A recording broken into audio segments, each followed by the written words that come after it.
Alors, bonjour Natacha. Bonjour. Donc, tu es étudiante dans le marketing digital et l'analyse de données. C'est ça, exactement.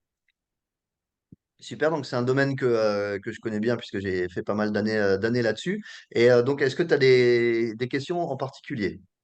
Oui, très bien. Donc, j'avais vu sur votre profil que vous êtes donc aujourd'hui le PDG de l'entreprise non, YB Digital. Et donc, je connais pas du tout cette entreprise, donc je sais pas si vous pouvez m'en parler un peu plus.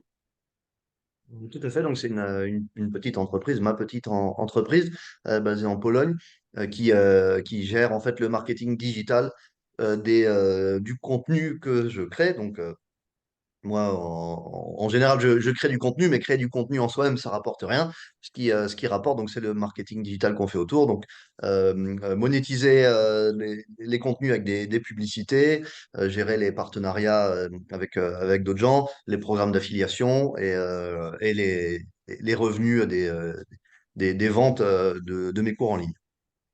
Donc, vous faites des cours en université, en... Euh, non, donc j'ai des cours en ligne avant de faire ça. Donc j'ai été pendant quasiment une dizaine d'années un consultant international en ERP, donc en le logiciel de gestion d'entreprise. Et je crée des cours pour une entreprise américaine donc, qui s'occupe du marketing digital des cours et qui me verse des commissions. Donc des cours principalement autour de la logistique, la SCM, Supply Chain Management. Et aussi, personnellement, je crée des cours sur la plateforme Udemy, des cours business aussi. Donc, comment créer un site web, j'ai des cours sur Excel, sur d'autres choses. Donc, toutes généralement liées au digital et aux données. Très bien. Et donc, vous travaillez aussi avec, donc j'imagine, avec des partenaires étrangers dans d'autres pays En étrangers? fait, j'ai que des partenaires étrangers, donc oui, tout à fait.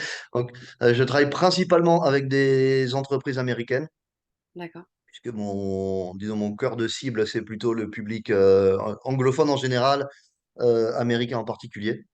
Mhm. Et vous avez monté donc l'entreprise quand exactement? Vous avez mis combien de temps?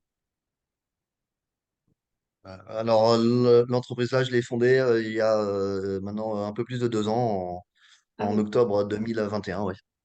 Ok. Ah oui, donc c'est tout neuf, d'accord. Et donc C'est tout neuf. avant, ok, d'accord. Et donc les qualités que vous donnez pour devenir aujourd'hui qui vous êtes et pour monter une entreprise telle que la vôtre? Les qualités, c'est une autre question. Je dirais qu'en général, disons, pour pas forcément, enfin, réussir, c'est un grand mot, mais en tout cas, pour arriver en tout cas à vivre de sa passion dans le digital, quand on en a une comme moi, je dirais ce qu'il faut d'abord, c'est avant tout de la créativité, je sais pas si le mot se dit, mais de la débrouillardise. Parce il faut un peu rechercher par soi-même ce qu'on peut, ce qu'on veut faire, ce qui marche. Euh, il y a pas vraiment disons, de cursus, en tout cas universitaire là-dessus, pas exactement. Alors, on peut apprendre des compétences à faire des choses, mais après, tout ce qui est la création, la monétisation, ça, c'est un peu plus, pas forcément aléatoire, mais un peu plus compliqué, je dirais, ouais. Compliqué? Pourquoi compliqué? Bah, parce que comme j'ai dit, il n'y a pas vraiment de formation, ça dépend de beaucoup de choses. On est, Ah on oui. est tout seul. Enfin, D'accord. Et donc là, c'est, c'est, c'est différent que d'aller travailler pour quelqu'un et de recevoir un salaire en échange d'un oui. Ah bah un oui. travail donné défini par Ah une bah fiche bien de sûr. poste. Voilà, c'est ça que je veux dire. Grosse différence même. Et du coup, là, vous Et, êtes une et- et- entreprise. oui. Non, non, dites-moi. J'ai pas- Et dans le digital, en particulier, ce qui est différent aussi par rapport à d'autres types de business, c'est que le digital, c'est nouveau, ça évolue constamment, ça change vite. Et donc, il y a aussi toutes ces choses-là à prendre en compte par rapport à quelque chose de plus traditionnel, disons. Très bien. Et là, du coup, votre entreprise, elle comporte à peu près combien d'employés? Enfin, vous êtes combien dans son entreprise? On est moi et à l'heure actuelle, j'ai une assistante à temps plein. D'accord, ok.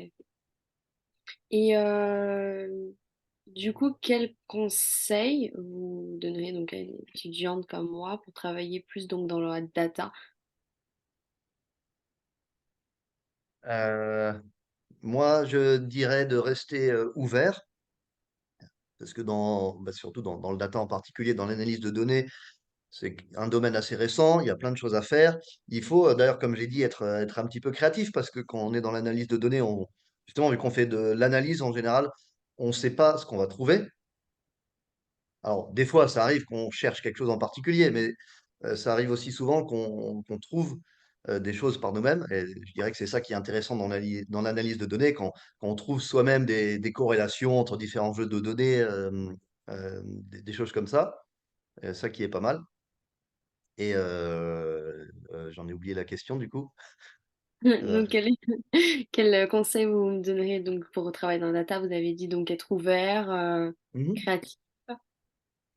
Oui, c'est ça. Oui, être ouvert, être un petit peu créatif. Et encore une fois, être ouvert parce que on ne sait pas, disons, ce qu'on va nous proposer. Par exemple, moi, quand j'étais analyste de données, j'ai commencé sur un domaine particulier que je connaissais. Et ça, c'est arrivé chez les clients pour lesquels je travaillais, qu'on me propose de travailler sur d'autres domaines qui n'étaient pas forcément ce qui m'intéresse au départ. Mais disons, une fois qu'on s'y penche un petit peu, ça peut devenir intéressant. Faut pas hésiter des fois à faire des choses qui sortent un petit peu de ce qu'on a envie de faire, quoi. Et donc, vous pensez que pour une personne qui a pas vraiment encore beaucoup d'expérience dans le domaine, trouver un stage dans ce domaine, ce serait trop compliqué tout de suite ou non? Non, non, non, je pense pas du tout, justement. Non, non. Je pense que ça recherche encore pas mal des stagiaires, justement, dans l'analyse de données. C'est justement pas mal de commencer en tant que stagiaire, parce que en tout cas, ce que j'ai vu chez les clients pour lesquels je travaillais, avoir des stagiaires, ça permettait, disons, de mettre quelqu'un sur une analyse de données qui est pas forcément définie, qui va pas forcément durer longtemps. Une ressource interne standard, disons, pour lui dire qu'on va travailler juste sur une analyse de données pendant quelques mois, c'est pas forcément toujours possible. Et les stagiaires, souvent, c'est intéressant là-dessus. Très bien, OK, merci. Et je pense que pour une dernière question là que je vois, comment avez-vous développé, enfin comment êtes-vous tombé donc dans la passion pour le digital? Bonne question. J'ai toujours bien aimé créer du contenu, disons. Et j'ai toujours eu plein d'idées. Et en général, en tout cas dans le digital, dans le web, qui est quelque chose. Enfin, maintenant, c'est moins nouveau, mais quand j'étais plus jeune, c'était assez nouveau. C'était un terrain où on pouvait pleinement exprimer sa créativité et découvrir des choses nouvelles, sortir un peu des sentiers battus. Très bien. Bah, écoutez, merci d'avoir répondu à toutes mes questions. Eh ben, avec plaisir. Merci pour tes questions.